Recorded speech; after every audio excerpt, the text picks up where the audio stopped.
choosing. The choice could not be clearer.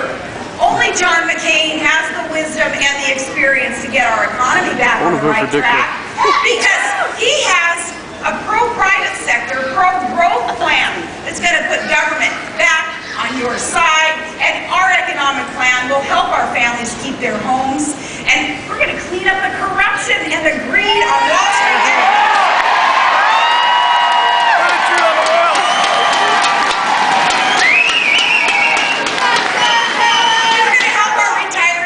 Savings and investments. Now, the esteemed elders in this country, those who have built our families, built our communities, and then working so hard all of their lives for these savings and investments, and then trusting other people to manage those dollars for them, but because of greed and corruption, they're forced now to feel insecure. It's not going to happen on our watch. We're going to help secure those investments for them, because too many of them were taken advantage of. Our economic plan, too, will help all of us be able to afford health care, and we're going to help our students afford college. Yeah.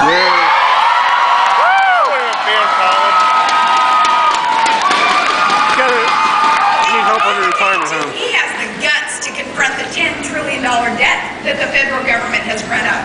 $10 trillion that we're expected to hand to our children for them to pay off for us. That's not right and not fair. That won't happen on our watch. We'll impose a spending freeze to cover all but the most vital functions of government, like national defense and taking care of our veterans and worker retraining.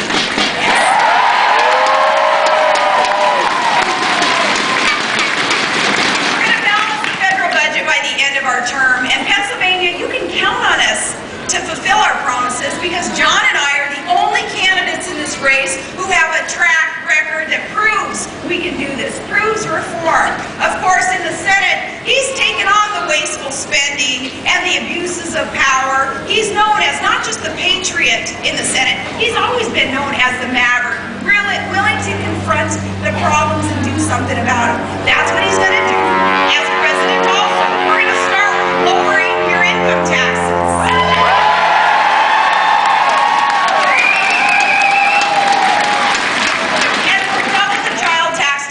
For every family. And we'll cut the capital gains tax.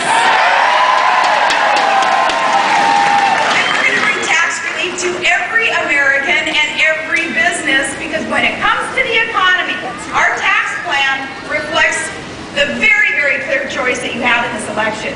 John and I have a very basic and fundamental difference with our opponents on this issue of taxes. Senator Obama has an ideological commitment to higher taxes. Though he seems to adjust his tax plan pronouncements almost daily now, he's flip-flopping around on the details, but his commitment to increase taxes never changes, and you just have to look at his record. Again, let's look at somebody's record. There is nothing mean-spirited or negative campaigning at all about calling someone out on their record, their plans, and their associations.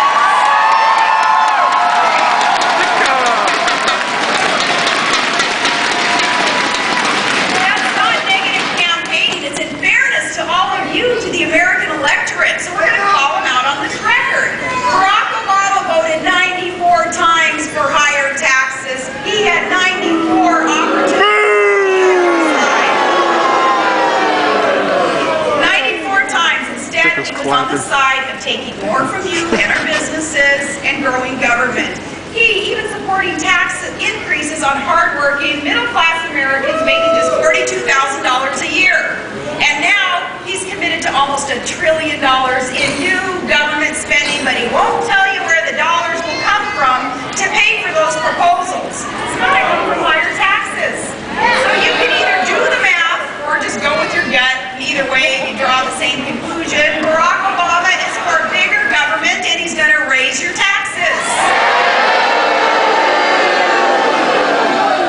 So Barack calls this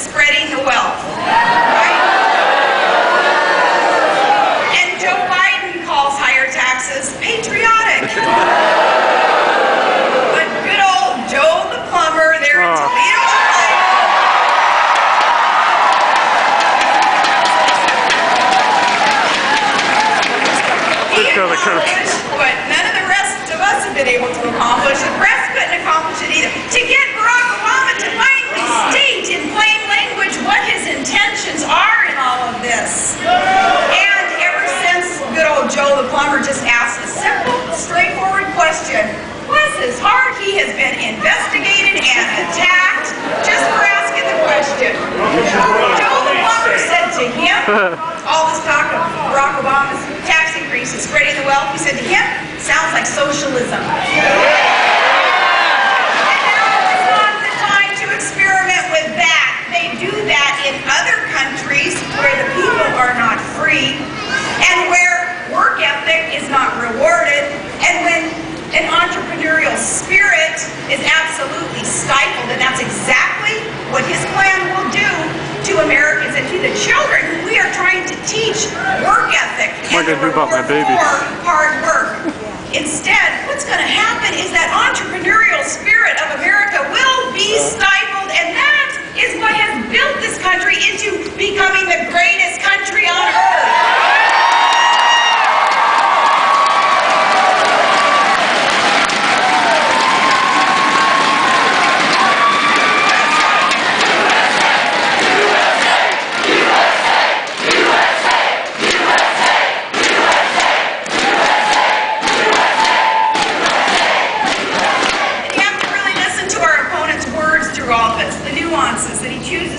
All the rhetoric. Our opponent says that he's for a tax credit, which is when government takes more of your hard-earned money to give away to someone else according to a politician's priorities. John McCain and I were for a real tax cut. It's simple. It's when government just takes less of your earnings to begin with. Our opponent's plan is just for more big government, and too often government is the problem, not So John and I, we have just the complete opposite commitment in all of this. Instead of taking more from you, from our businesses, and spreading your wealth, we'll spread opportunity so that you can create new wealth. We do not think that government should take more. We think bureaucracy has got to learn to do more with less so that it is you prospering and thriving. Now, bottom line in all of this is that you shouldn't be working for government. Your government should be working for you.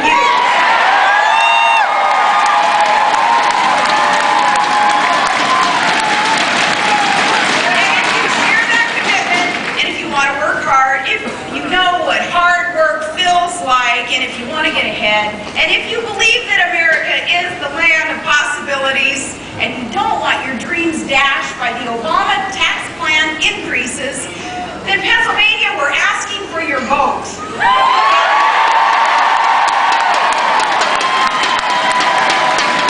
Pennsylvania, do you share our commitment and technicality?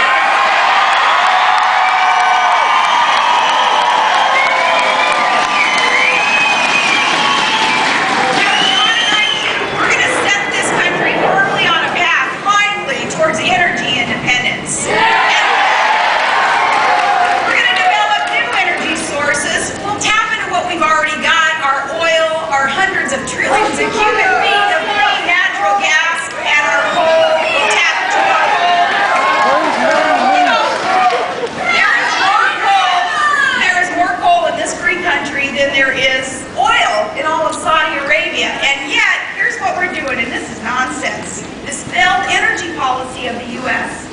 We're circulating hundreds of billions of dollars, your dollars, every year into foreign countries, asking them to ramp up production so we can purchase energy sources from them. Hundreds of billions of dollars that end up in the hands of volatile foreign regimes that